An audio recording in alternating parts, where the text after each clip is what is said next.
राजेश चौधरी जी, सीधे तौर पर अखिलेश यादव ये कह रहे हैं कि बुनियादी चीजें हैं जिन पर गौर करना चाहिए था राज्य के स्तर पर, छोटे छोटे शहरों के स्तर पर, वो नहीं हुआ और इसका खमियाजा बीजेपी को भुगतना पड़ेगा। आप लोग यहाँ पर तुष्टीकरण करने में लगे हैं बस।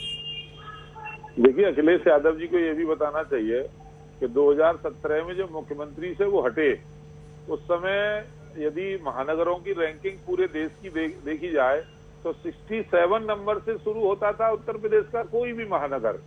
और यदि आज हम बात करेंगे रैंकिंग की पूरे देश में, तो टॉप 10 में 4 तो उत्तर प्रदेश के महानगर हैं। हमने काम किया है, सफाई व्यवस्था किया, घर घर कूड़ा हटाने का काम कर रहे हैं, जगह जगह वेस्ट मैनेजमेंट के प्लांट लगाए जा रहे हैं, नाली की व्यवस्था की है, सीवेज की व्यवस्था की है।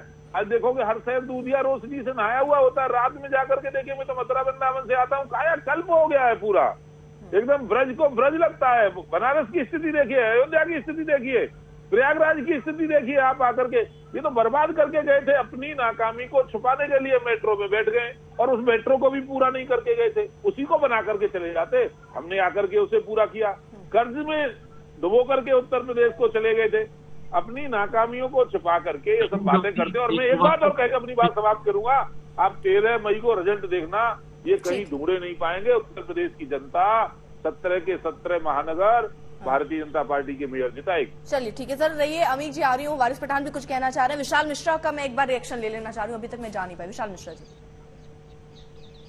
देखिए अर्पिता जी, ये जहां तक टिकट देने की बात हो रही है, तो हुआ क्या कि एक्चुअली सारी विपक्षी पार्टियों ने एक नैरेटिव बनाने की कोशिश की कि भारतीय जनता पार्टी मुस्लिमों को टिकट नहीं देती है और मुस्लिम समुदाय भारतीय जनता पार्टी को वोट नहीं करता है।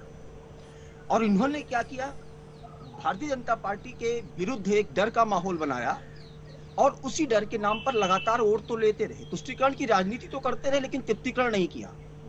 सवाल करते हैं, समाजवादी पार्टी के प्रवक्ता भी कह रहे थे कि किसको टिकट दिया है, नगर महापंचायत के चुनाव में दिया है। मानवर, क्या लोकतांत्रिक प्रणाली में जब आपको मालूम है कि हमारे यहाँ 3 टियर सिस्टम है, तो क्या नगर पालिका और नगर पंचायत के स्तर का चुनाव नहीं है? आप उसको चुनाव नहीं मानते? और दूसरी बात मैं आपसे पूछना चाहता हूँ, आपकी सरकार थी, चलिए AIMIM के प्रवक्ता से पूछना चाहता हूँ, आपने कौन सा मुस्लिमों जो है समाज के लिए, पसमानदा मुस्लिम समाज के लिए आप कौन सी योजनाएं लेकर आए?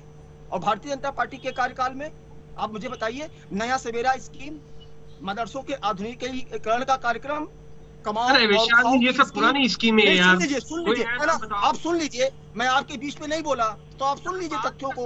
नई रोशनी की स्कीम, नए सवेरा की स्कीम, हमारी धरोहर की स्कीम, आप मुझे बताइए आपके समय,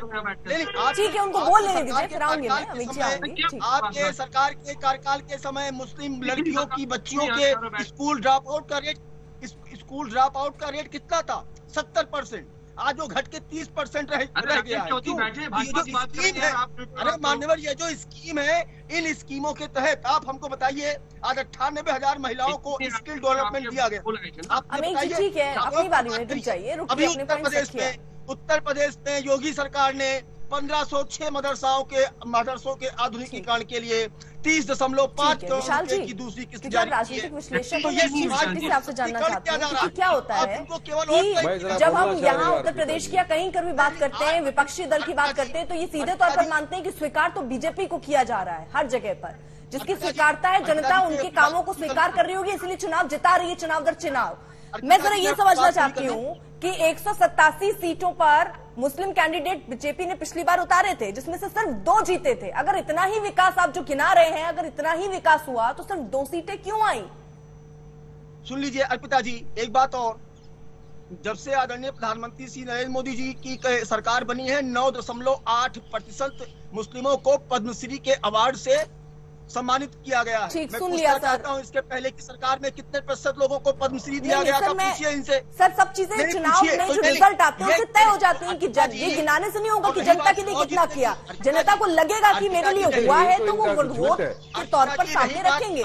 187 में सिर्फ 2 क्यों? चुनाव जीतने की, तो ये कई सारे फैक्टर निर्धारित करते हैं कि कौन चुनाव जीत पाएगा, कौन नहीं जीत पाएगा।